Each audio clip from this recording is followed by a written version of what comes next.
The Apollo University, University of Leicester. 35 lakhs fees for 3-year BTech CSE UK.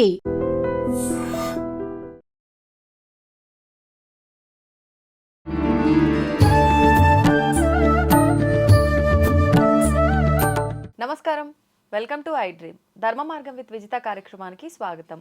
ప్రస్తుతం మనతో పాటు ఉన్నారు ప్రముఖులు శివరుద్ర సాధువు గారు. ఇప్పుడు వారితో మాట్లాడి మరిన్ని మంచి విషయాలు అడిగి తెలుసుకుందాం. నమస్తే అండి. నమస్కారం అమ్మా. గురుగారు, ఈ మధ్య కాలంలో మనం వింటూ ఉన్నాం, మామూలుగా మన దేవతారాధన చేస్తూ ఉంటాము, కానీ చేసినప్పటికీ దేవతల కన్నా కూడా పితృదేవత ఆరాధన అంటే మనం పూజలు చేయడం, కొబ్బరికాయలు కొట్టడం, ఈ రకమైన ఆరాధన కాదు కానివ్వండి, వాళ్ళకి ఏదో ఒక కృతజ్ఞత తెలుపుకోవడము, వాళ్ళని నిర్లక్ష్యం చేయకుండా ఉంటే దేవతలకు మించి పితృదేవతల అనుగ్రహం ఉంటుంది, అది చాలా మంచిది, ఉండాలి అని. మరి వాళ్ళకు కృతజ్ఞత తెలుపుకోవాలి అని అంటే ఖచ్చితంగా వాళ్ళకి సంబంధించిన తిథులు, ఆ డేట్లు అవన్నీ చూసుకోవాలి. అవన్నీ మాకు గుర్తులేవండి అనుకునే వాళ్ళు, అరే ఎట్లా మేము దానివల్ల ఇబ్బంది పడుతున్నాం అనుకుంటారు. పితృదేవతలకి మనం ఏ రకంగా కృతజ్ఞతలు తెలుపుకోవచ్చు, వాళ్ళకి కృతజ్ఞతలు తెలుపుకోకపోతే పితృశాపాలు అని చెప్పి వస్తున్నాయని చెప్పి అంటున్నారు. నిజంగా ఈ పితృశాపాలు ఉన్నాయా? ఉంటే వాటి నుంచి ఎలా బయటపడవచ్చో వివరించండి. అంటే మీరు అడిగిన ప్రశ్న ఏంటంటమ్మా, అంతరార్థమైన ప్రశ్న. ఇప్పుడు ప్రజెంట్ మన కలియుగంలో ఈ విలువలు లేకుండా బ్రతుకుతున్న కొందరు లక్షలకి పరిగెత్తి ఉద్యోగాల రీత్యా ఎక్కడెక్కడో సెటిల్డ్ అయిన వాళ్ళకి ఇది చాలా వివరంగా వర్తిస్తుంది. చూడమ్మా, పూటకు గతి లేని ఇంట్లో కూడా కుటుంబం ఉంటే దానికి ఉన్నంత విలువ ఎక్కడ రాదు. కుటుంబాలన్నింటినీ మనం కోల్పోయి ఉన్నాం. ఇప్పుడు భార్యాభర్తలు, పిల్లలు ఇద్దరే ఉంటారు, తర్వాత ఉద్యోగాలకు వెళ్తారు, వాళ్ళు చిన్న చిన్న కుటుంబాలు, ఉమ్మడి కుటుంబాలు కోల్పోయారు. మీరు అడిగిన విషయ వివరణలో కృతజ్ఞత అంటే మీ ప్రశ్నలో ఏంటంటమ్మా, పెద్దవాళ్ళకి మనం కృతజ్ఞత ఈ 15 రోజుల్లో ఎందుకు ఇవ్వాలి? ఇప్పుడు కృతజ్ఞతలు బ్రతుకున్నప్పుడు మన వాళ్ళు ఎందుకు ఇవ్వలేదు? ఇది కొంచెం డెప్త్గా చూస్తే అమ్మా, బ్రతుకున్నప్పుడు ఆశించిన చూపు, బ్రతుకున్నప్పుడు కోరుకున్న ప్రేమ, బ్రతికున్నప్పుడు నువ్వు పెడతావేమో ఒక ముద్దెడు, ఒక అన్నం నా పిల్లలు నన్ను పిలిచి అని ఎదురు చూసిన ఆ క్షణాలలో నువ్వు చూయించలేని కృతజ్ఞత ఈ 15 రోజుల్లో చూయిస్తే ఆయన కృతజ్ఞతుడు అవుతాడా? ఇది చాలా వివరంగా పోవాల్సిన ప్రశ్న. అవునండి. పితృదేవతల శాపం ఎవరికి తగులుతుంది? పితృపక్షాలు ఎందుకంటాం? మహా ఆలయ పక్షాలు అంటే ఏమిటి? తెలంగాణ ప్రజలు పెద్ద అమావాస్య ఎందుకు చేసుకుంటారు? మనదేమో అమ్మ మీరు అన్నట్టుగా అమావాస్య తర్వాత మొదలవుతున్న గడియలు ఒకటి అనుకుంటే, ఇంకొక గడియ పౌర్ణమి తర్వాత వీళ్ళు 15 రోజులు చేసేది. మీరు అన్నట్టుగా ఈ 15 రోజులు మొదలుపెట్టి అమావాస్య దాకా వస్తుంది. ఆ తర్వాత మన వాళ్ళు పండగ విషయాలు వివరణలు పోతుంటారు. ఆ తర్వాత పెద్ద అమావాస్య వచ్చిందని చెప్పేసి మన వాళ్ళు 9 రోజులు పెట్టి కొన్ని కార్యక్రమాలు, ఆ బతుకమ్మలు ఆడే కార్యక్రమాలు, ఇది తెలంగాణ ప్రజలది వేరు. ఇప్పుడు మహా ఆలయ పక్షాల్లోనే మహా ఆలయ పక్షం, పక్షం అని అంటే నేను ఇటువైపు ఉన్నాను అని రుజువు చేయడానికి ఒక ఆలోచన. పక్షం అంటే మీ పక్షం ఉన్నారా, మా పక్షం ఉన్నారంటే, ఆలయ పక్షం అంటే ఆత్మలు వచ్చేసి దేవుడి పక్షాన ఉన్నారు కాబట్టి ఆలయం అన్న పేరు తీసుకొచ్చారు. ఈ 15 రోజులు ఆత్మలు దేవుడి దగ్గరికే ఉండాలి. ఎందుకు ఉండాలి? అసలు దాని అంతరార్థం ఏమిటి? ఈ 15 రోజులు దేవుడి దగ్గరికి ఆత్మలు ఎందుకు పోతాయి అని అంటే, మహా ఋషులు అంటే వేదశాస్త్ర పండితులు చేసిన మహా ఘనకార్యం ఇది. ఎందుకంటమ్మా, ఆత్మలు క్షణిక ఆలోచనతో చనిపోతాయి. కొందరు చిన్న చిన్న ఏజ్లో చనిపోతారు, కొందరు యాక్సిడెంట్ చనిపోతారు. మళ్ళీ ఇంకోటి ఏంటంటమ్మా, కొందరు పెద్దవాళ్ళు రోదనతో చనిపోతారు. పితృశాపం అక్కడ, మన వాళ్ళ పెద్దవాళ్ళకి కలిగేది అక్కడ.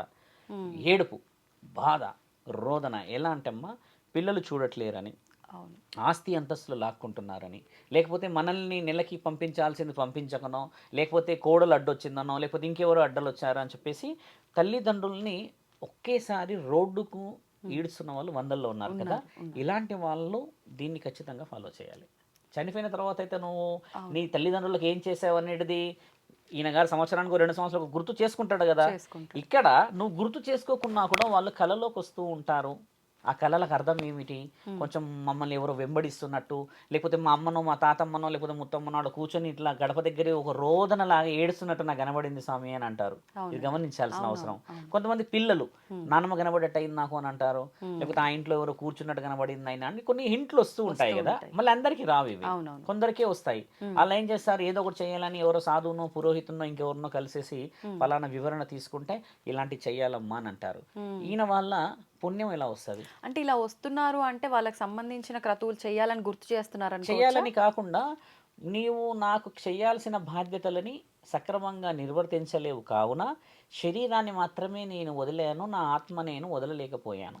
ఈ ఆత్మ పరమాత్ముడి చరణాల దగ్గరికి చేరితేనే మరో జన్మకి నీకు శ్రీకారం కానీ మరో జన్మకి ఇంకేదైనా ఒక వివరణ రావచ్చును. అవును. నీకు ఇక్కడ సంతృప్తికరమైన జీవితమే నువ్వు చూడనప్పుడు, పిల్లలు నిన్ను ఏదో ఇబ్బంది పెట్టినప్పుడు, నీవు చేయాల్సిన బాధ్యతలకు ఆస్తులకు అంతస్తులకు గొడవలు పడినప్పుడు నీ తల్లిదండ్రులు మరి నువ్వు పెట్టిన కురివి స్వీకరించరు. ఇదొక విషయం అయితే అమ్మా. చాలామంది యూట్యూబ్లో మన గురువులు సాధువులు పురోహితులు చెప్తున్న విషయం ఏంటంటే అమ్మా, పితృపక్షాలలో మన వాళ్ళు చేసిన పాపాలని లేదా మన వాళ్ళు కలలో కనబడుతున్న ఒక దోషాన్ని మనం ఒక పూజ చేస్తే ప్రతిఫలం ఎలా వస్తుంది అన్న విషయం చాలామంది వివరిస్తున్నారు కదమ్మా. ఈ పితృపక్షాలలో కేవలం ఒక పురుషుడి ద్వారా మాత్రమే ప్రతిఫలం వస్తుంది. ఇది బాగా పురుషుడు చేయాల్సినవి. పురుషుడు చేయాల్సినది. పురుషుడు ఎందుకు చేయాలి? ఇప్పుడు పితృపక్షం అని అంటే అమ్మ, పితృవులకి మనం ఇచ్చే, ఇందాక వివరించా గుడి గోపురం ఎలా ఉంటుందని, ఒక ఆత్మ శాంతించడానికి ఒక పురుషుడే ఎందుకు కొరివి పెట్టాలి? ఇది మన వాళ్ళకి తెలియాల్సిన విషయం. చాలా మంది ఇప్పుడు ఇద్దరు తల్లిలు ఉన్నారమ్మా, ఇద్దరు బిడ్డలే ఉంటారు. తర్వాత నాన్న వయసు అయిపోయి ముసలాడైపోయి కాలం చేసిందని అంటే కొరివి పెట్టేటోళ్ళు ఎవరు ఉండరు అని ఆ పిల్లల ద్వారా బాధపడితే బాబాయ్ పిల్లలను ఇంకెవరు పిల్లలు పెట్టిస్తారు. ఎవరూ లేని దగ్గర ఇద్దరు పిల్లలే ఉన్నారే అనుకోండి, వాళ్ళకి పెళ్ళిళ్ళు అయితే అమ్మా బిడ్డ యొక్క కొడుకుల ద్వారా కూడా తండ్రి కొరివి నడుస్తుంది. ఇది మన శాస్త్రంలో దాగున్న విషయాలు చాలా మందికి వివరంగా తెలియట్లేదు. ఎందుకంటే అమ్మా ఒక పురుషుడే ఎందుకు పెట్టాలి స్వామి? ఇప్పుడు ఒకవేళ మీరన్నట్టు ఆ బిడ్డలకి పెళ్ళిళ్ళు అవ్వలేదు, పెళ్ళయి మనవడు ఉంటే పర్లేదు, వాళ్ళతో చేయించవచ్చు, మరి అప్పుడు పరిస్థితి ఏంటంటే? మంచిది. ఇప్పుడు కాటి కాపరి మగవాడు, మోసేవాళ్ళు ఒక నలుగురు ఉంటారు ఒక మగవాళ్ళు. మనకి మనవాడు మంచోడు మనోడు అని అనుకున్న ఒక పురుషుడు పెడితే నీకు మరోసారి జీవితానికి అర్హత వస్తుంది. ఎందుకు వస్తుంది స్వామి? దాని అంతరార్థం ఆడపిల్లలు పెడితే ఎందుకు రాదు? ఆడపిల్లలు కూడా పెడుతున్నారు పూర్వి, అది ఆనవాయితీ తత్వం. ఇప్పుడు పితృదోషం అనేది ఎక్కడి నుంచి వస్తుంది అనేది ఏంటంటమ్మా, ఒక పురుషుడు ఒక స్త్రీ కలిసిన తర్వాతనే ఒక పిండం ఏర్పడుతుంది కదా. అంటే ఒక జీవితం ఆ ప్రారంభం కావడానికి ముఖ్య కారకులు ఎవరయ్యారు ఇక్కడ? పురుషుడు. స్త్రీ పురుషుడమ్మ. ఇప్పుడు మామిడి విత్తనం తీసుకొచ్చి పెట్టాను అనుకో తల్లి, మామిడి విత్తనం నేను ఎక్కడ పెడతాను? ఒక భూమి బాగున్న చోట, అది బాగా రాగలుగుతుంది చెట్టు అన్న దగ్గర దాన్ని అంతా చూసుకొని పెడతాను కదా. అక్కడ పెట్టేటప్పుడు మామిడి విత్తనం ఒకవేళ చెట్టు రాగలుగుతుంది అన్న దగ్గర మాత్రమే పెడతాం కదా. అలాగా పురుషుడు ఒక విత్తనం లాంటి వాడు. బాగా గమనించాల్సిన ప్రశ్న, పితృదేవతల యొక్క దోషము మన దగ్గర ఎందుకు ఇంకా అలా బలంగా పాతుకపోయి పరిష్కారాలు దొరుకుతలేవు స్వామి అని అన్న విషయానికి ఏంటంటమ్మా, ఒక పురుషుడు మాత్రమే ఎందుకు చెయ్యాలి అని అంటే, పురుషుడు పెడితే ఒక పితృపక్షానికి అర్థము ఆయన మరో జన్మకి అవకాశము దొరుకుతుంది. ఎందుకంటే పురుషుడి ద్వారానే ప్రత్యుత్పత్తి వ్యవస్థ అభివృద్ధిలోకి వచ్చింది. స్త్రీ పాత్ర ఏంది ఇక్కడ? ఇప్పుడు మనం అక్కడ స్త్రీని తక్కువ చేసినట్టు కాకుండా, స్త్రీ పురుషుడు కేవలమైన వీర్యశక్తిని మాత్రమే ఇస్తాడు, కానీ ఈవిడ వచ్చేసేసి ఒక జీవిత కణాన్ని మొత్తం 9 నెలలు గర్భాన్ని మోసి రక్తపు మాంసపు ముద్దలన్నీ బిడ్డకు సిద్ధం చేసేలాగా ఉంటుంది. అంటే పురుషుడి పాత్ర కేవలం వెలిగించడమే, కానీ ఆ వెలుగుని అందించడం మాత్రం స్త్రీ పాత్ర.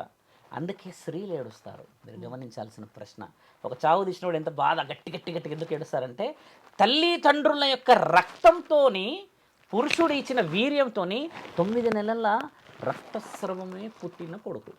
ఇది ఆమె కొట్టుకొని ఏడుస్తుంది కదా, నా బిడ్డ నా బిడ్డ అని ఎందుకు ఏడుస్తుంది అంటే 9 నెలలు. ఇది తెలుసుకోవాలి, చాలామంది యువకులకు తెలవాలి. ఇలా ఏమిచ్చావు అని అంటే 9 నెలల రక్తస్రవం ఆపేసిన తర్వాత ఆవిడ మాయా అని ఒకటి, బిడ్డ ఎంత బరువు ఉంటే అంత బరువు ఇంకోటి ఉంటుంది. ఆఫ్టర్ డెలివరీ అది కూడా బయటకు వచ్చిన తర్వాత ఎంత బ్లడ్ ఫ్లో వెళ్ళిపోయి కంప్లీట్గా అన్కాన్షియస్ పోయి వస్తారు వాళ్ళు. అంటే రక్తపు మాంసపు ముద్దలతో వచ్చిన శరీరము మళ్ళీ నీవు ఇంకొక రక్తపు మాంసపు ముద్దలకి శ్రీకారం చుట్టేది పురుషుడే. ఇంత అంతరార్థం చాలా అవసరం. విత్తనం పెట్టిన వాడు గొప్ప కాదు, కానీ విత్తనం పెట్టేవాడి అవసరం ఉన్నది అక్కడ. స్త్రీ పురుషుల మధ్యలో కలయిక తెలుసుకోవాలి. ఇప్పుడు మీరన్న దోషాలు ఎక్కడి నుంచి వస్తాయి? ఈ దోషాలలో పురుషుడి పాత్ర ఇలా మాట్లాడడం స్వామి, స్త్రీ పాత్ర ఇలా చెప్పామన్నప్పుడు దోషం ఎక్కడ వస్తుందని అంటే అమ్మా, ఒక పురుషుడు బాధ్యతాయుతముగా తల్లిదండ్రుల బాధ్యతలని నిర్వర్తించినప్పుడు, కొందరు భార్య మాటలు ఏమింటారు, తల్లిదండ్రులు పట్టించుకోరు. కొందరు ఏం చేస్తారు, ఉన్న ఆస్తి కోసం బాగా మాట్లాడతారు, ఆ ఆస్తి ఇచ్చేదాకా తల్లిదండ్రులని నడి రోడ్డుకి ఇడుస్తారు. నిన్న వచ్చిన సమస్య, నిన్న మాట్లాడిన మాట, ఈరోజు తేదీ 2వ తారీఖు, 1వ తారీఖు రోజు జరిగిన విషయము మీ దగ్గరకు నా దగ్గరకు 5 ఎకరాల స్థలం రాసి ఇవ్వాలి తండ్రి కొడుకుకి. రాసి ఇచ్చాడు ఆల్రెడీ కొన్ని ఎకరాలు, ఒక 2 3 ఇచ్చాడు. ఊర్లలో గతంలో చాలా మందికి ఉండేటి కదా, 10 సంఖ్యలో ఉండేటి. ఇంకా రాసి ఇవ్వాలి. నువ్వు రాసి ఇవ్వకపోతే నేను నిన్ను చంపేస్తా అని గొడ్డలు పట్టుకుని పంచాయతీలో నిల్చున్నాడు. ఇప్పుడు చంపేస్తా అని చంపేస్తా అని గొడవ ఇక ఆ. ఈయన ఏమంటున్నాడు, నీకు ఇస్తా బిడ్డ నేను ఇయ్యను, ఉమ్. మరి నన్ను అమ్మని ఎవరు చూసుకుంటారు, నీ కర్మ నువ్వు చూడు, ఎందుకన్నావు నన్ను, ఈ వర్షం చూడండి ఎలా ఉందో, నీ కర్మ నువ్వు చూడు, అవును. నన్ను ఎందుకు అన్నావు అని అంటే ఇది ఎక్కువగా వింటున్నాం ఈ ఇది మధ్యలో. ఎందుకమ్మా అది? ఆ. నిన్ను కనడానికి నువ్వు కనీసం పెట్టో నీకే నీకు ఓపిక లేదు, ఆ. సంపాదించే ఓపిక నీకు లేదు, లేదు. ఆ ఎకరం భూమి కొనడానికి నీ దగ్గర ₹1 లేదు. అవును. వాళ్ళ తాతల ముత్తాతల నుంచి తీసుకొచ్చిన ఆస్తి కాపాడుకుంటూ వచ్చి. పంచాయతీ పెడితే పంచాయతీ పెద్ద మనుషులు ఇచ్చే తీర్పు కొడుకే కదారయ్యా ఇచ్చేయనంటే మరి ఈయన ఎక్కడ పోవాలి, ఎంత ఇది దౌర్భాగ్యం కదా తిండి ఇది. ఎక్కడికి పోవాలి. ఆ. వాళ్ళ బాధ ఏంటంటమ్మా, కొడుకుకు నేను సచ్చినాకైనా పోయేదే కదా, మరి ఇప్పుడు పెట్టేది ఎవరు, అలాంటి వాళ్ళకి తగ్గుతుంది శాపం. ఇది నిజమైనది.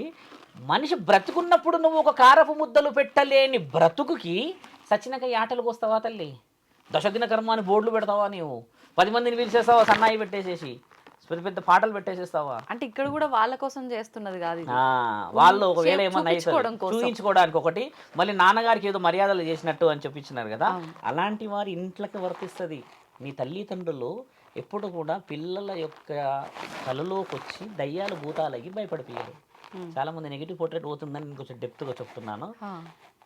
ఆత్మ కళలో కనబడింది అని అంటే మన పెద్దలు బిడ్డ మంచి లేకపోతే పుట్టడానికో లేకపోతే శ్రీకారానికో అవకాశం ఇవ్వమని చెప్పి, లేదా మమ్మల్ని మీరు మమ్మల్ని గుర్తించలేరు అని చెప్పడానికి మాత్రమే ఒక అవకాశానికి వస్తారు, అంతేగాని వాళ్ళు దయ్యాలయ్యారు భూతాలయ్యారు మా ఇంట్లో గాలి తిరుగుతుందని తిరుగుతున్న వాళ్ళు చాలా మంది ఉన్నారు.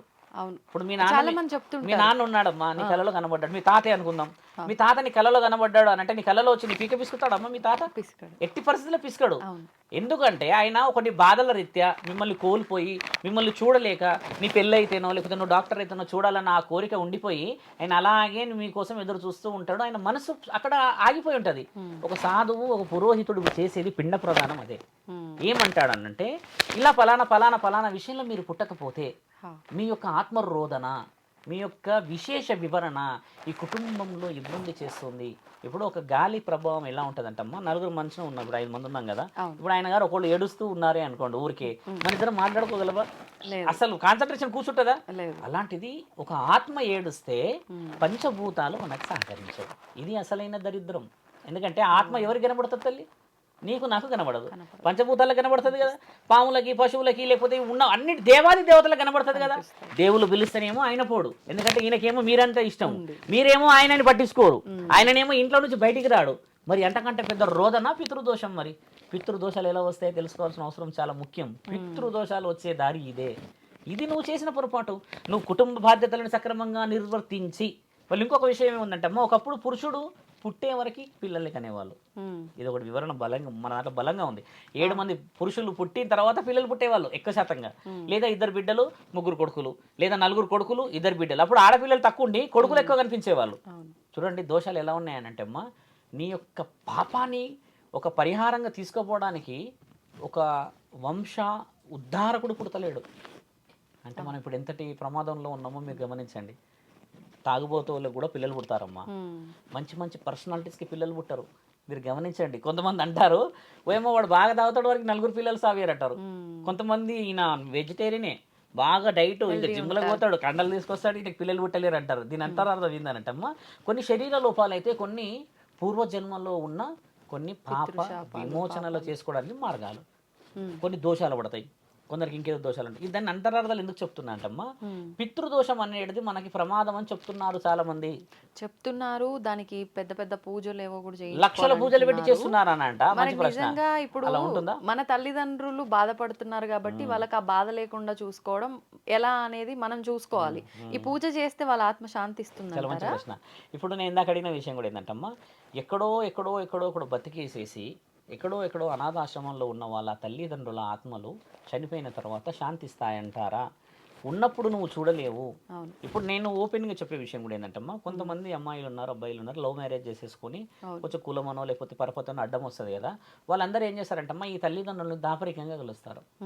అంటే పిల్లలు ప్రేమతో కలుస్తారు కదా, ఈ దాపరికంగా కూడా కలవనీయకుండా తల్లి రోదన, ఇక్కడ ఈ బిడ్డ రోదనతో పిల్లలు అనేసేసి మెంటల్గా డిస్టర్బ్ అయ్యి ఒకరోజు కాలం చేసిన వాళ్ళందరూ ఏం ఆలోచిస్తారు, ఫస్ట్ వర్డ్ తెలుసా అమ్మ, మరో జన్మ ఉంటే కలిసి ఉండాలి.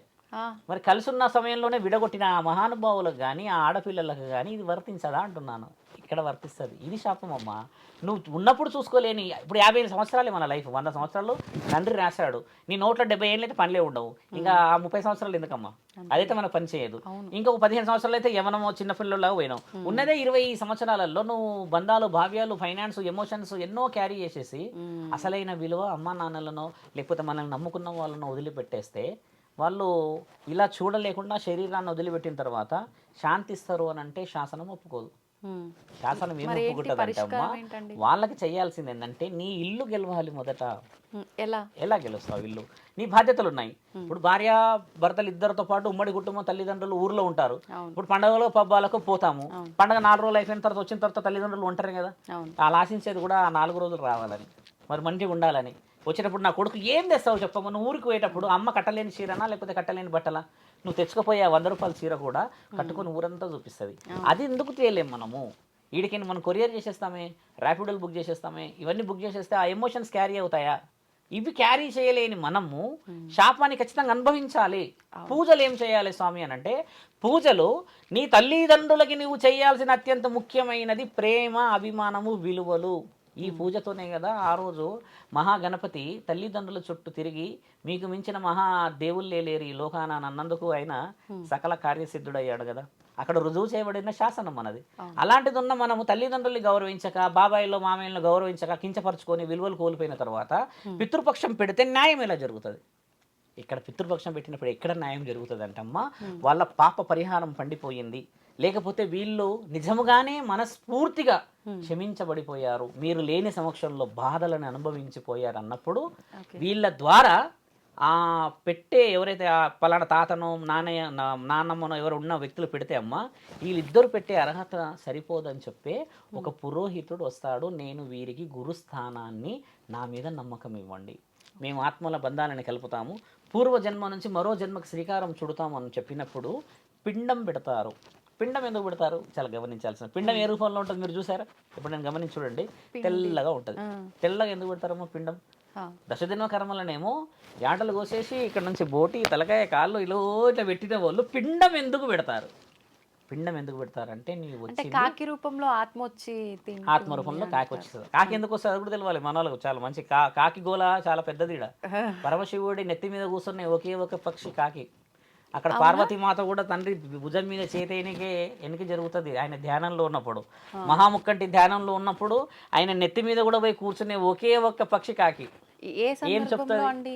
ఎట్లా చెప్తుంది? అక్కడ పోయి ఏం చేస్తుంది కాకి? అసలు ఆయన దగ్గర ఎందుకు తిరుగుతుంది అంటే, కాకి పరమాత్ముడు ఇచ్చిన ఒకే ఒక్క వరం ఏందనంటే, అది ఒక రోజు అడుగుతుందంట, అయ్యా ఎక్కడ లేని ఈ మర్రి చెట్లు లేకపోతే పెద్ద పెద్ద ఈ చెట్ల మధ్యలో నన్ను పెట్టేసావుగా, ఇది తీసుకొచ్చి కాల్ చేస్తుంటారు అందరూ, పూడు చేస్తుంటారు అందరూ, వాళ్ళందరేమో ఇక్కడ నుంచి పోరు, ఈ చెట్టు మీదనే ఉండిపోతారు, ఏం చేయాలి అంటే, అది ఇల్లు కదా, తండ్రి ఉంటాడు కాబట్టి వాళ్ళు కూడా అక్కడే ఉంటారు, ఏం చేయాలి అని చెప్పి అడిగినప్పుడు తండ్రి ఏమంటాడంట, ఇప్పుడు మీకు కావాల్సినది ఒక విలువ, ఆ విలువ రావాలి, ఆ విలువ రావాలి అంటే నువ్వు నాకు ఒక పని చేసి పెట్టాలి అని అంటే ఏం చేయాలంటే, నా పిల్లలు నేను ఆత్మబంధు పరమాత్ముడు, మనం ఏంటంటే మా శరీర బంధాలమ్మ మన, అంటే రక్త మాంసం ముద్దలతో వచ్చిన వాళ్ళం, కానీ మనకంటే ముందు పరమశివుడి యొక్క గర్భం నుంచి వచ్చిన వాళ్ళం మనం. అదే అగ్నిలింగం, ఆత్మలింగం అంటారు. ఆయన ఫిల్టర్ చేసి వచ్చిన తర్వాతనే నన్ను ఒకలాగా తీర్చి పంపుతాడు కదా. నా పిల్లలు నా దగ్గరికి రావట్లేరు, ఎందుకంటే వాళ్ళు కష్టాలు, సుఖాలు, నష్టాలు, ప్రేమలు, అభిమానాలు అన్నీ చూసి అలసిపోయి నా దగ్గరికి వస్తే నేను ప్రశ్నిస్తానేమో అని, లేకపోతే నువ్వు తప్పు చేసావేమో అని అడుగుతానని భయపడుతున్నారు. కాబట్టి నీవు వెళ్ళి నీకు ఇష్టమైన ఈ జీవితం అంతా మరో జన్మ పుట్టడానికి నీకు అవకాశం ఉన్నది, నువ్వు మారుతావా అని చెప్పి ఒక ప్రశ్న నువ్వు అడిగిరా. అడిగినప్పుడు వాళ్ళు నిన్ను నాకు ఇష్టమే అని అంటే, ఆ ఇష్టంగా ఆ కుటుంబ వ్యక్తులు పెట్టిన ఆ పిండ ప్రదానం ఏదైతే మనం పెడతామో, ఆ ఇస్తరాకిలో పెడతాం కదా, అన్ని పెడతాం, ఆ పక్షి పెడతాం కదా, అప్పుడు ఈ కాకి అయినా సరే అని అంటే అది వచ్చి తినిపోతుంది. ఇది శివపురాణంలో రాయబడింది. ఆయన ఆజ్ఞ. ఈ కాకి ఏం చేస్తుంది అని అంటే, పోయి మాట చెప్పేసి వస్తుంది అక్కడ, నీకు ఇష్టమేనా, మరి నీకు ఇష్టమైతే నేను నీ రూపాన వెళ్ళి తినేసి వస్తాను అని అంటే, ఒక ముద్ద తీసుకొని తినగానే ఈ ఆత్మ పరమశివుడిలో లీనమైపోతుంది. ఇది శాసనం అమ్మ, మన దగ్గర రాస్తుంది. ఇది చాలా చిన్న విషయం కాదు. కాశీలో పెద్ద పెద్ద పెద్ద గురువులు చెప్పేది కూడా ఆత్మబోధన ఇదే. అప్పుడు ఈ ఆత్మ అంగీకరించినట్టు ఈ అంగీకారానికి ఇది వెళ్ళి తండ్రి చెవులో చెప్పినట్టు అనమాట. అది అలా తిరుగుతూ కూర్చున్నప్పుడు ఆత్మకి శాంతి జరగాలనడానికి మార్గం. ఇప్పుడు మీరు అడిగిన విషయం ఏంటంటే కాకి ఇది ఎందుకు పిండమే అంటే పిండం తిన్నది కాకి. మీరు గమనించండి, మనం పెట్టే కొన్ని పదార్థాలలో ఏదో ఒక పదార్థం ఇష్టంగా తీసుకొని వెళ్తుంది. కొందరు ఉంటాయమ్మా అసలు తీసుకోదు, అది ఎంతసేపు అయినా తీసుకోదు. అక్కడ పెట్టి పెట్టి పెట్టి పెట్టి అలసిపోతారు, 2 గంటలు 3 గంటలు అయినా కూడా తీసుకోరు. నీళ్ళలో కలిపి బలగం సినిమాలో లాస్ట్ ఎండింగ్ లో చూపించిన సిచ్యువేషన్ అదే. వీళ్ళందరూ ఓకే అయిపోయినాక ఆయన హ్యాపీగా వచ్చి స్వీకరిస్తాడు. ఇట్ ఈస్ వాట్ ఆయన చూపించింది రియాలిటీ, రియల్. అది తెలంగాణ ప్రజలకి చాలా అద్దం పట్టిన సినిమా. ఇది వివరించబడిన సినిమా, ఇది రాయబడిన వివరణ. మళ్ళీ పురాణాల్లో రాశారు, ఇది శివపురాణంలో ఉంది తల్లి. ఇది అలా ఒక 4-5 లైన్లలో దాని గురించి రాయబడింది. ఇప్పుడు మీరు అన్నట్టుగా ప్రశ్నకు వస్తే అమ్మా ఆత్మశాంతి జరిగినట్టే కదా. అలా అయితే జరిగినట్టే. పిండం తెల్లగా ఎందుకు ఉంటుందంటే అమ్మా, నీవు వచ్చింది పిండ రూపాననే. పిండం అండం, పిండం, బ్రహ్మాండం. అంటే తండ్రి ఏమో బ్రహ్మాండం, తల్లి ఏమో పిండం. తండ్రి ఏమో ఇప్పుడు అండం పిండం కలిసిన తర్వాత బ్రహ్మాండాధికత ఎందుకంటే ఈయన ఇచ్చిన ఆత్మనే కదా నీకు. ఇప్పుడు ఇద్దరు కలయికలో కలిసింది. కలవక ముందుకు ఆత్మబంధువు ఎవరు? పరమశివుడైనా దేవుళ్ళైనా. అలా రావడం చేత బ్రతుకున్నన్ని కాలం శరీరంలో రుచి అవసరమమ్మా. నువ్వు తినగలవా? మామూలుగా తెల్లన్నం పెడతా ఇప్పుడు, పోనీ ఇంకేదైనా పెట్టినా తినగలవా? రోజు సాంబార్ తినగలవా? తినలేవు. కాబట్టి మనిషి చనిపోయినాక రుచి ఎరగడు కాబట్టి పిండం తెల్లగా పెడతారు. నీవు తీసుకెళ్ళేది ఏమీ లేదు, వాసన కూడా నీవు చూడలేవు. నీవు తీసుకొని వచ్చిన ప్రాంతము, నీవు బ్రతికిన ప్రాంతం తల్లి గర్భగుడిలో తెల్లగా ఆత్మరూపంలో వచ్చావు. నా దగ్గరికి వచ్చేటప్పుడు కూడా పిండ రూపాననే వస్తున్నావు. అదిగో అదే సాక్షి. అందుకే శవానికి తెల్లబట్ట చుడతారు. ఏం తీసుకొచ్చావో చూయించు. ఏదో ఒక మూలలో ఏదైనా ఉంటుంది కదా, చూయించు అని చెప్పి తెల్ల కొడితే ఆయన చూయించడానికి ఉలుకు లేదు, పలుకు లేదు. ఉలుకు పలుకున్నప్పుడే నిన్ను మూల పడేశారు మీ వాళ్ళు. చనిపోయిన తర్వాత ఏం తీసుకొస్తారు? This is what. ఒక సాధువు ఏం చేస్తాడనంటే, ఒక పురోహితుడు ఏం చేస్తాడంటే, ఒక పౌరోహితుడు ఏం చేస్తాడనంటే, అబ్రబ్రహ్మ లోకాలకి అధిపతి అయిన మీరు ఈ ఆత్మల శాంతి కావాలని చెప్పి వంశ ఉద్ధారకులని, వంశాన్ని మోయడానికని శరీర రూపం కానీ పురుష రూపానికి వీళ్ళందరికీ అందించవలేను, దానికి మేము సాక్షి అని చెప్పి పురోహితులు ఇచ్చిన మంత్ర ఉచ్చారణ అందుకుంటాడు పరమాత్ముడు. ఎందుకంటే యువర్ గ్యారంటీడ్ పర్సన్, నీకు సెక్యూరిటీ నేను, నా మాటనే వింటాడు. ఎందుకంటే నీకు చెప్పేవాళ్ళు వినకపోతే నా అవసరం ఎందుకు వచ్చింది? నీకు చెప్పేవాళ్ళు వింటుంటే రాకపోయేది కదా. ఇప్పుడు కోట్లు సంపాదించావు కానీ నీకు గురువు లేకపోతే ఒక పెద్ద వ్యక్తుల మాట లేదు కదమ్మా. ఇప్పుడు దైవశాసనాలు ఇవన్నీ చాలా ముఖ్యం. మీరు అన్న పితృపక్షాలు, మహాలయ పక్షాలు ఈ 15 రోజుల పని అయింది. ఇన్ని చెప్పారు స్వామి, ఎప్పుడైనా అవుతుంది కదా అంటే ఈ 15 రోజుల పని ఏంటంటే అమ్మ, ఈడ మహాముక్కంటి 15 రోజులు పిల్లలను స్వీకరించడానికి కూర్చుంటాడు. కనీసం ఎప్పుడన్నా రండి నా దగ్గరికి. మీరు చనిపోయినప్పుడు రాలేరు. అంటే ఇలా శాంతించని ఆత్మలన్నిటికీ 15 రోజులు జగన్మాత వచ్చే సమయానికి నా పిల్లలని ఎప్పుడన్నా స్వీకరించయ్యా శంకర. కనీసం ఆ ఆత్మలు తిరగకుండా పొలిమెరలలో తిరిగి రోదనతో, బాధతో, దుఃఖముతో ఏడుస్తున్న వాళ్ళని దరి చేర్చుకోమనంటే తండ్రి అన్న మాట ఏంటంటే అమ్మ, ఇష్టంగా ఆ పిండాన్నన్నా స్వీకరిస్తేనే నేను నా పిల్లలని నాలో కలుపుకోగలను. ఎందుకంటే అనుమతి లేనిది ఆయన స్వీకరించలేడు. కాబట్టి ఆ పిండం పెడితే అక్కడ మీరు అన్నట్టు నీళ్ళల్లోనే పోతాయి. మరి నీళ్ళలో ఎందుకు పోతుంది ఇది కూడా తెలుసుకోవాలి చాలా మంది. నీళ్ళలో ఎందుకు వేస్తారు ఆ పిండం తీసుకుపోయి అంటే, ఒకప్పుడు మన దగ్గర హస్తికలు కలిపేది నీళ్ళల్లోనే ఉండేది. ఎందుకంటే ఒకప్పుడు కాల్చడమే ఉండే కదా, పూడ్చడం లేదు. పూడ్చడం ఎందుకు పూడుస్తున్నారంటే అమ్మ, అది ఒక జ్ఞాపకం. నా భార్య నాకు చాలా సహకరించిందని, ఆవిడ వచ్చినాక కలిసి వచ్చిందని, మా అమ్మ మా నాన్న అంటే నాకు చాలా ఇష్టమని, ఆ ఇష్టాన్ని వీళ్ళు వదలలేక ఒక శ్మశాన వాటికలో పెట్టలేక వాళ్ళు తీసుకొచ్చి పొలంలో పెట్టి పాలరాతితో కట్టుకొని అక్కడ కూర్చొని ఏడుస్తున్న వాళ్ళు లక్షల మంది ఉన్నారు. అది జ్ఞాపకం. అలాంటిది చేయడం కూడా మన దాంట్లో విరుద్ధమే. కానీ మనం మనుషులను ఆపగలమా? అయినా తండ్రి చూడండి ఎంత మంచివాడు, 15 రోజులు అవకాశం ఇచ్చిండు ఇప్పుడు అన్నారండి అని. కాబట్టి ఈ 15 రోజులు వాళ్ళు ఇచ్చిన అపాస్టఫీ. కాబట్టి మనం పెట్టాల్సినది ఏం చేయాల్సింది ఇప్పుడు మీకు అర్థమైంది అనుకుంటాను. ఇప్పుడు ఒకటండి, చాలా మంది చెప్తూ ఉంటారు, అంటే మన పితృదేవతలు మనకు సంబంధించిన తాత ముత్తాతలు మన ఫ్యామిలీకి సంబంధించిన వాళ్ళే కాదు, మన అనుకొని మనకు ఎవరైనా అంటే ఫ్రెండ్సే కావచ్చు, మన సర్కిల్లో ఎవరైనా చనిపోయిన వాళ్ళు ఉన్నా కూడా వాళ్ళ తరఫున కూడా మనం ఈ పితృపక్షాల్లో చేయొచ్చు అని చెప్పి వాస్తవమా? ముమ్మాటికి. ఎందుకంటే ఇందాక చెప్పిన ప్రశ్న కూడా అదేంటమ్మా, పురుషుడు ఎవరైనా చేయవచ్చు. నేను ఒక సాధువును కదా, అనాథ ఆశ్రమంలోకి వెళ్ళి ఎవరైనా చనిపోతే నేను కొరివి పెట్టినా అనుకో అమ్మ, వాళ్ళు 11 రోజుల తర్వాత వేరే ఏ తల్లి గర్భంలోనైనా పుట్టేస్తారు. ఎందుకంటే ఒక పురుషుడు వచ్చి కర్మకాండాలు చేశాడు. మొన్న ఒక మిత్రుడు, పేరు తీసుకోకూడదు కానీ, ఆయన గారు అనాథాశ్రమంలో ఎవరు చనిపోయారని వీడియో పెట్టి ఆ చెవు దగ్గర అమ్మ అమ్మ అని అరుస్తూ ఉన్నాడు. ఆ అబ్బాయికి ఈవిడ అమ్మే కాదు, ఈయన కొడుకే కాదు, కానీ ఆ వీడియో చూస్తున్న ప్రతి ఒక్కరికి బాధ అయింది. అమ్మ అమ్మ అంటున్నట్టే ఆ తల్లికి నిజమైన వారసులే లేరు, కొడుకులే లేరు. కానీ చూసారా ఈ అబ్బాయి రూపంలో పరమాత్ముడు ఒక అవగాహన పంపితే ఆవిడ ముమ్మాటికి నాకు చాలా హ్యాపీ అవుతుంది. నేను చాలాసార్లు చూసా ఆ వీడియో. అంటే అలా పరమాత్ముడు ఏంటంటే ఒక పురుషుడి అవసరం చాలా అవసరం కాబట్టి మరో జన్మకి శ్రీకారం. మీరు అన్నట్టుగా ఎవరైనా పెట్టవచ్చు. బిడ్డలే అన్న విషయం ఏంటంటమ్మా, ఇంకో విషయం ఏమిటంటుందంటమ్మా, బిడ్డల జీవితం నుంచి ఒకవేళ కురివి పెడితే ఆ తండ్రికి మళ్ళీ పుట్టక ఉండదు అని అంటారు. కానీ ఏ జీవి కూడా మళ్ళీ పుట్టకూడదని ఆశించాడు. అవును. ఖచ్చితంగా నీ పిల్లలని చూడాలనో, మనవడి కావాలనో, మనవరాలు కావాలనో కోరిక ఉంటుంది ఖచ్చితంగా. మనం అంటాం పెద్ద పిల్లలు, మనం ఇప్పుడు మనమే అంటామమ్మా. నేను నా పిల్లలతో కూడా అంటాను, నేను మళ్ళీ ముసలోనైనాక అన్నం పెడతారా అని అడుగుతుంటా. ఏడుస్తుంటారు, నువ్వు ముసలోనే కావద్దు నాన్న అని పట్టుకొస్తారు. అంటే అది శరీరం, పిల్లల అవసరం. చూస్తుంటారు ఇప్పుడు కొంచెం కొంచెం పిల్లగా అయిపోయినాయి అంటే నేను అయిపోతా అంటే వాళ్ళు ఫీల్ ఎట్లా అవుతారంటే మా నాన్న ముసలోడు అయిపోతాడా అన్న ఫీల్కి వచ్చేస్తారు వాళ్ళు. అంటే ఇప్పుడు నాకేమనిపిస్తుంది, నా పిల్లల కడుపులో పుట్టాలనిపిస్తుంది, కానీ నేను పోయి అక్కడ శ్రీదేవి కడుపులో పుట్టాలని ఉంటుంది అమ్మ. నీ రక్తమే నిన్ను ఆశిస్తుంది, నీ రక్తమే నిన్ను ఆశిస్తుంది. కాబట్టి నీ ఆత్మ పరమశివుడు కలవడానికనే ఆయన కూర్చున్నాడు శ్మశాన వాటికలా. ఇది తెలియనంత వరకు నేను వదిలిపెట్టాను ప్రజలని. ఇప్పుడు నిజంగా చనిపోయిన వాళ్ళు వాళ్ళ కుటుంబంలోనే జన్మిస్తారు. వాళ్ళ కుటుంబంలో ఇప్పుడు ఎందుకు జన్మిస్తారు? ఇది మంచి ప్రశ్న. మళ్ళీ ఎందుకంటే అమ్మ, కష్టం నష్టం ఇష్టం, కారం అన్నమో పచ్చి పులుసో, మన ఇల్లు మంచో చెడో అన్నీ చూసిన ఇంట్లోనే ప్రేమ, కోపం, ఆక్రోషం నీ మనుషుల మీదనే చూడాలి. కంప్లీట్ వేరే ప్రపంచంలో నిన్ను యాక్సెప్ట్ చేయరు. ఎందుకంటే వాళ్ళ నియమాలు, వాళ్ళ ఆచారాలు, వాళ్ళ వంశ అంశ దేవి దేవత పూజ నియమ నిబంధనలు వేరు ఉంటాయి. నీవు ఒక అర్హత ఉండడం వల్లనే ఈ జీవితంలో ఉంటావు. కాబట్టి నీవు కొన్ని బాధ్యతలను, కొన్ని రుణాలను ఇదే వంశంలో ఉంటాయి. కాబట్టి you have to fulfil it. అందుకే నిన్ను ఇక్కడ పుట్టిస్తారు. అంతేగాని సడన్గా ఈరోజు నేను మెగాస్టార్ అయిపోయినా ఇంకో దగ్గరికి వెళ్ళేసేసి నేను హితిక్ రోషన్ కావడానికి కుదరదు. నీ బాధ్యత ఏమిందమ్మా? నీ ఆత్మని ఎక్కడ ఫిల్టర్ చేశాడు తండ్రి? ఆయన గర్భంలో ఫిల్టర్ ఏం చేశాడంటే, శివరుద్ర సాధువు ఒక సాధువు కావాలని, లేకపోతే ఒక ధర్మాన్ని కాపాడాలని ఇలాంటి చేసి అవపోసన చేసి ఆ తల్లి గర్భంలో వేసాడు నన్ను. ఆ బాధ్యత ఉంది నాకు అక్కడ. అంతేగాని తండ్రి అక్కడ మీరు అన్నట్టుగానే 4-5 విధాలుగా ఆలోచించుంటే 4-5 విధాలుగా మనకు కోరికలు ఉండేటివి. ఇప్పుడు ఒక చిన్న డౌట్ అండి, కొన్నిసార్లు ఇంట్లో ఫాదర్ చనిపోతుంటారు, చనిపోయిన తర్వాత అప్పటికే కోడలు గర్భంతో ఉండడము ఇలాంటివి చూస్తూ ఉంటాము. అయితే మళ్ళీ ఆమె డెలివరీ అవ్వగానే ఆయనే పుట్టిండన్నట్టుగా భావిస్తుంటారు. ఇంకొకటి ఏంటంటే కొన్ని నెలల తేడాతోటి, కొన్ని రోజుల తేడాతోటి వీళ్ళ గర్భంలో నిజంగా జన్మిస్తారా?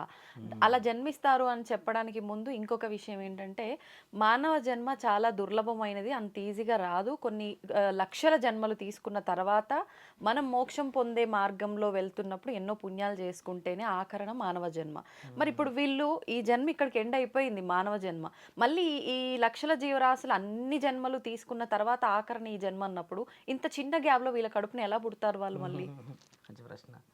సంఖ్యాశాస్త్రం మాట్లాడాలి, గణ గుణగణాల విషయం మాట్లాడితే, చరిత్ర అంతరార్థాల విషయ వివరణలు చెప్తే, పురాణ ఇతిహాసాల వివరణలు మాట్లాడితే, ఒక ఆత్మ మానవ శరీరం ఎత్తితే మానవ శరీరమే ఎత్తాలి, ఇంకా అంతే. 84 సార్లు ఈ ధర్మాన్ని నువ్వు ధర్మంగా ఒప్పుకునేంత వరకు పుట్టాలి. కొన్ని వంశాలు ఉంటాయి. మీరు ఇప్పుడు మీ వంశంలో చాలా మంచి వాళ్ళు అనుకుందాం, ఉత్తమమైన వాళ్ళు అనుకుందాం. మీ వంశంలోనే కొంచెం యారగెంట్గా ఉన్న వాళ్ళు వస్తారు. మీరు ఉత్తమమైన వాళ్ళు అయిపోయారనుకో అమ్మ, మీకు ఇదే వంశంలో అప్పర్ హ్యాండ్ ఉన్న మంచి బ్రతుకు పరమాత్ముడు ఇస్తాడు. ఎందుకంటే నీ వల్ల కొన్ని స్థాపించడం, కొన్ని పాటించడం జరుగుతాయని. యారగెంట్గా ఎవరైతే ఉంటారో అమ్మ, ఆయన గారు మళ్ళీ ఇదే దాంట్లో పుడతాడు. అట్లా పుట్టి పుట్టి పుట్టి పుట్టి పుట్టి ఒకరోజు ఆయన కూడా నేను ధర్మం వైపే ఉన్నాను అన్నంత వరకు పుట్టిస్తూనే ఉంటాడు. పరమాత్ముడు అంతిమ లక్ష్యం ఏంటంటమ్మా, మానవ శరీరం అంతా ధర్మం అనేది ధర్మంగా సుభిక్షంగా ఈ ఉన్న ప్రజలందరూ ఒకరినొకరు ఈర్ష్యాద్వేషాలు వదిలిపెట్టేంత వరకు నీకు మానవ జన్మ ఉంటుంది. దానికి రుజువు ఉందమ్మా. మళ్ళీ ఎలా పుడతారు స్వామి అని అన్నదానికి రుజువు కూడా ఉంది.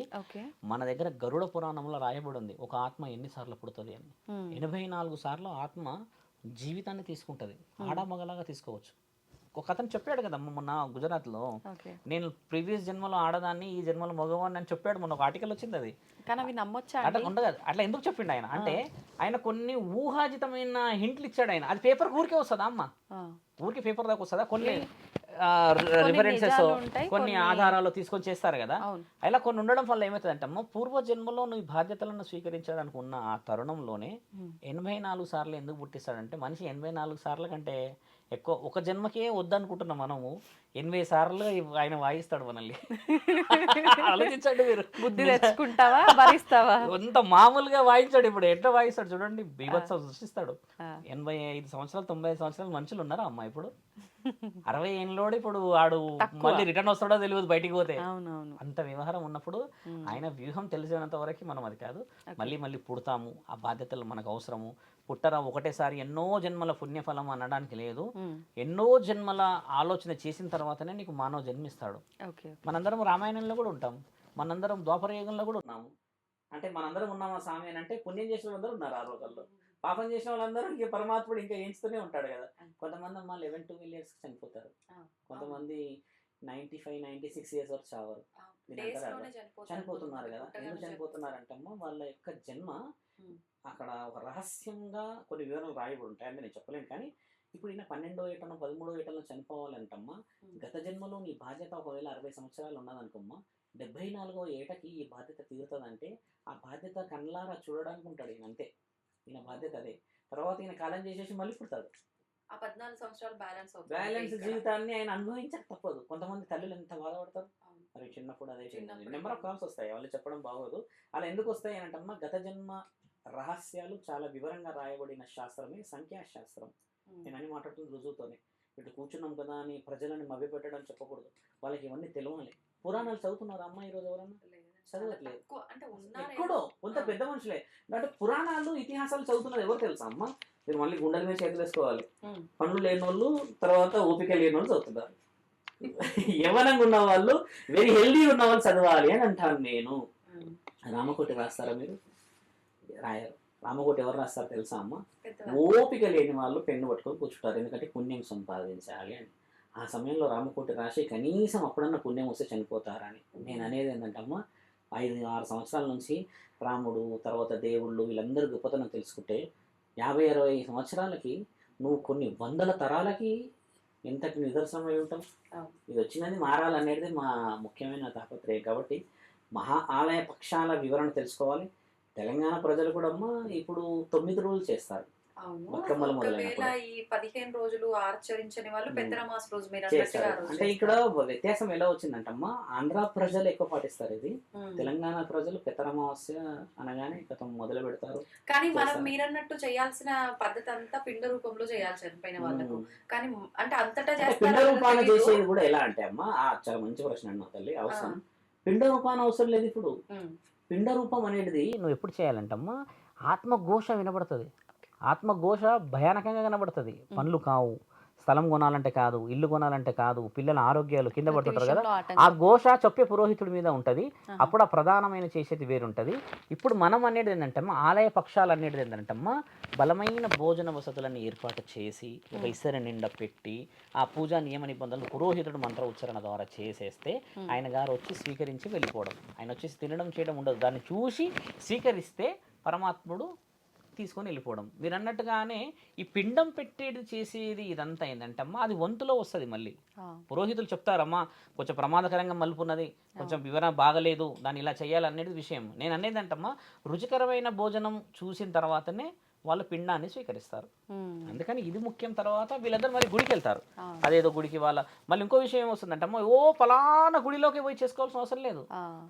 నీకు సంబంధించినది నీకు దగ్గర ఉన్నాయి. మన దగ్గర కొన్ని క్షేత్రాలు ఉన్నాయి కదమ్మా, నరసింహస్వామి గుడి ఉంది, తిరుపతి ఉన్నది, శ్రీకాళహస్తి ఉన్నది, వేములవాడ రాజన్న ఉన్నాడు, ఇట్లా అన్ని గుడులు ఉన్నాయి. ఏ గుడిలోకి పోయిన పురోహితులు ఎక్కువగా శివాలయానికి సంబంధించిన ఆలయాల్లోనే వెళ్ళారు, ఎందుకంటే ఆయన్నే కాబట్టి మనకు ప్రాణదాత. మహాముఖంటి ఒకవేళ మీరు అన్నట్టుగా అమ్మ ఎవరి కళలను కనబడితే ఏ రోజు తండ్రిలాగా కనబడ్డాడు మీరు గమనించండి. భిక్షాటకుడి రూపంలో దుమ్ము ధూళి ఇలా అంతా మొత్తం గడ్డం అంతా వచ్చి అది అసలు నడవలేని పరిస్థితుల్లో కనబడతాడు. ఎందుకు కనబడతాడు ఏ రోజన్నా అడిగారమ్మా? ఎవ్వరు కూడా చెప్పారు, కానీ ఒక పెద్ద ఆయన కనబడ్డాడు అంటారు. ఆయన ఎందుకు కనబడతాడంటే, నేను అనుభవస్తుడిని, నాకు తెలియని సమస్యనా, నాకు చెప్పండి అని కనబడతాడు ఆయన. మన వాళ్ళు ఓ ముసలైన కనబడ్డాడు, ఇక పాలాభిషేకం చేసేస్తారు పోయి కథం. ఇంకా ఆ పురోహితులు కూడా అలాగే తగలబడ్డారు. అది వచ్చింది వ్యవహారం. మళ్ళీ అమ్మ ఏదైనా ఉందా, పెద్ద మనిషి వచ్చాడంటే ఏదైనా ఉంది, పిల్లల చదువులా, ఆరోగ్యాలా, పెళ్ళిలా, ఇంకేదన్నా అమ్మ గర్భవతులు ఉన్నారా, ఇంత వివరణ ఎవరు అడుగుతలేరే. అది అడగనంత వరకు తండ్రి ముసలోళ్ళలాగానే వస్తాడు. నా ఆశ ఏంటంటమ్మా, నా తండ్రి ఋషుల భార్యడు పట్టుకొని ఒక్కసారి ఆయన రావడం చూస్తే ఈ శరీరం రాత్రికి రాత్రి వెళ్ళిపోవాలి ఆయన దగ్గరికి. ఇంకెందుకు ఆయన చూసిన తర్వాత అన్నట్టు రావాలి. ఆయన ఇంతవరకు రాలేడు, వరకు వెళ్ళాలి. ఆయన రాడు అసలు. కొంతమంది చెప్తారు శివుడి డైరెక్ట్గా దర్శనం అయింది అంటున్నాడు ఒక ఆయన మహానుభావుడు ఈ మధ్య. ఆయనకు చూపించాలి ఒకరోజు. అలా పరమాత్ముడి ఆజ్ఞని మనం తెలుసుకోవాలి. దేవుడు వదిలిపెట్టాడు తల్లి మనల్ని, మనమే ఆయన ఎన్నో విధాలుగా హింసించాము. సింపుల్ ఒక మాట చెప్పి ముగిస్తానమ్మా. కలియుగంలో రాయి రూపాన్ని ఎందుకున్నాడంటే ఆయన పోదలుచుకోలేడు. రాయి ఎప్పటికీ పోదు కదా, అందుకని శ్రీరాముడు వెళ్ళిపోయాడు, శ్రీకృష్ణుడు వెళ్ళిపోయాడు, సత్యయుగంలో దేవాది దేవతలు వెళ్ళిపోయారు. వెళ్ళిపోలేని ఒకే ఒక్క యుగం రాయి. ఆయనని పంపించేస్తున్నారు మన వాళ్ళని. చూసారా ఎంతటి దాష్టికమైన స్థితిలో ఉన్నాం. మనం మారాలి. పితృపక్షాలు ఇచ్చాడనంటే ఆయన ఎంత గొప్ప ఆలోచన చేస్తే ఆత్మల్ని దగ్గర కలుపుకుంటాడు.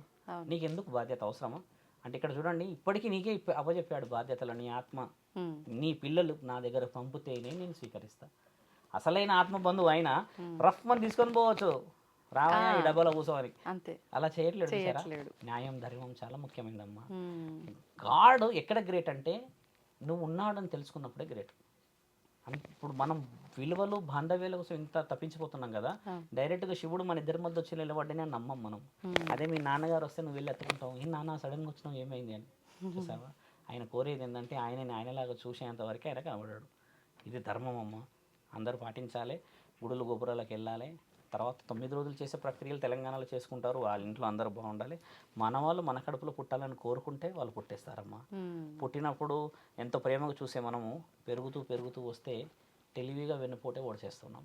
ఆ తల్లిదండ్రుల రోదన మనకు ఉండకూడదు, అక్కా చెల్లెళ్ళ రోదన అసలే ఉండకూడదు, మేనత్తలు మేనమామల రోదన ఉండకూడదు. అని అంటే ఇల్లు కట్టుకున్నప్పుడు, పెళ్ళైనప్పుడు, ఈ పెద్ద మనిషి కార్యక్రమం అయినప్పుడు 21 days చేస్తున్నప్పుడల్లా పెద్దవాళ్ళని గుర్తు చేసుకొని పెట్టుకోవాలి. అలా పెట్టుకుని వాళ్ళే ఇప్పుడు పెట్టుకుంటున్నారు. ప్రతిరోజు గుర్తు చేయాలా వద్ద వాళ్ళని. ఆ ఫోటోలు ఉండవు, చిన్న ఫోటో పెట్టేసుకుంటారు. పెద్ద ఫోటోస్ పెట్టుకుని వాళ్ళని పూజించుకుంటే వాళ్ళకు గౌరవమే. మళ్ళీ ఇంకో విషయం ఏంటంటమ్మా, మీ తాత మన ఇంట్లో పుట్టాడు అని చెప్పడానికి రుజువు ఏం తెలుసా అమ్మా?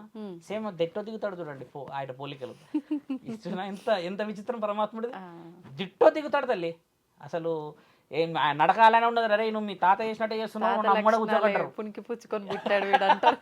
అది పరమాత్మ పోలికైనా ఉంటది, గుణాలన్నా ఉంటది. ఒక ఆవిడ చెప్తుంది, ఆయన గారంటే అదే అరుగు మీద కూర్చుంటుండే అలా పెన్ మీట్ వచ్చినప్పుడు. ఇలా మనవాడు కూడా అమ్మ స్కూల్కి పోయేసి ఏ ఉన్నావు ఆవే అని బ్యాగ్ ఆడేసి ఆడనే కూర్చుంటుంటట్టు ఇటునే ఇప్పటికీ ఆవిడ నవ్వుతుంది తెలుసా. మీ తాత ఉన్నప్పుడు కూడా రా నన్ను చంపిండి వచ్చి ఆడ కూర్చొని సిగరెట్ దాగి వచ్చినాడు, బీడి దాగి వచ్చినాడట. ఒక 10 నిమిషాలు అవుతారు పెద్ద మనుషులు అప్పుడు అలవాటుగా అమ్మ. ఇప్పుడు ఈయన కూడా వచ్చాట బ్యాగ్ పడేసి ఆడ ఆడనే కూర్చుంటాడట వచ్చి. అంటే ఆమె ఆనంద బాష్పాలు. అలా పరమాత్ముడు వదిలిపెట్టాడు తల్లి ఇప్పుడు. కాబట్టి ధర్మంగా ప్రజలందరూ ముందుకు పోవాలి కదా. ఆ ధర్మాన్ని పాటించే ప్రతి కుటుంబం నిజంగా సుభిక్షతని, సౌభాగ్యాన్ని నిజంగా పరమాత్ముడు ద్వారా రావాలనేది ఒక సాధువులాగా నా కోరిక తల్లి. నమశివాయ. చాలా చక్కటి వివరణ ఇచ్చారండి, చాలా సంతోషం, ధన్యవాదాలు. తవ్వండి, తవ్వుతూనే శివలింగం సరే దాన్ని అట్లా కప్పేసేయండి, చూపించదండి. Krishna is there. మూర్తి పూజ కాదు, సాక్షాత్ బ్రజేంద్ర నందన భగవాన్ ఉన్నారు మూర్తిలో. ఏమీ ఆశించకుండా ఆరాధించే వాళ్ళు కూడా ఉన్నారా ప్రభుజీ? నిజమైన భక్తి అంటే మనకు తెలియదు కాబట్టి. And don't forget to subscribe to iDream. And for more videos, please subscribe to iDream. Please subscribe to iDream. Please subscribe iDream. And please subscribe to iDream. For more videos, subscribe to iDream. please like, share and subscribe to the channel. Congratulations, iDream. Subscribe to iDream. Subscribe to iDream. So subscribe to iDream Media. iDream ki iDream team andarki huge congratulations. Please subscribe iDream Media. Please subscribe to iDream. Subscribe iDream. Please subscribe to iDream. iDream అంటే నా కళల channel subscribe చేసుకున్న నోరు తిరుగుతలేదు, మీరైతే గంట గుర్తు కొట్టండి. For more such videos, please subscribe to iDream. Subscribe to iDream. Please subscribe to iDream. Please subscribe iDream Media. Please do subscribe to iDream. Please subscribe to iDream Media. For best entertainment and information, please subscribe iDream.